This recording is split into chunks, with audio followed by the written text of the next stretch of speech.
Assalomu alaykum hammaga. Bizda 8 kiloli Samsung Ecoval kir mashinamiz. Chiskaga olib kelganmiz.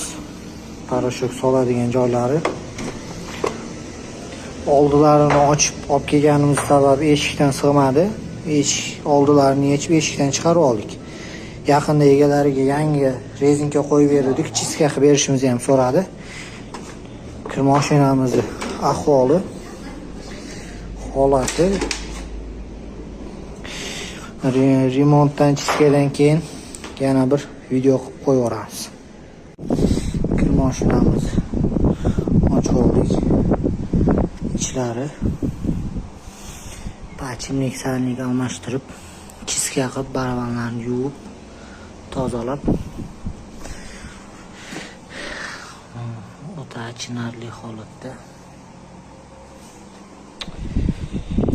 chiroyli qilib video qilib qo'yaveramiz. Nasosimiz ichi holatlari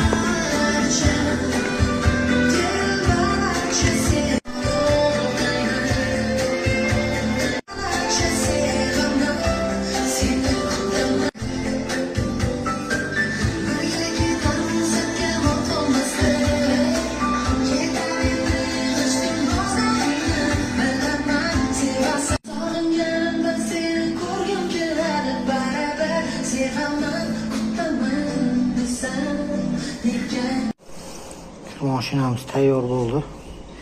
Zanglagan joylarini tozalab, barabanlari tayyor.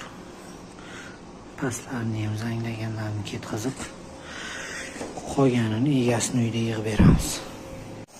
Mashinamiz tayyor.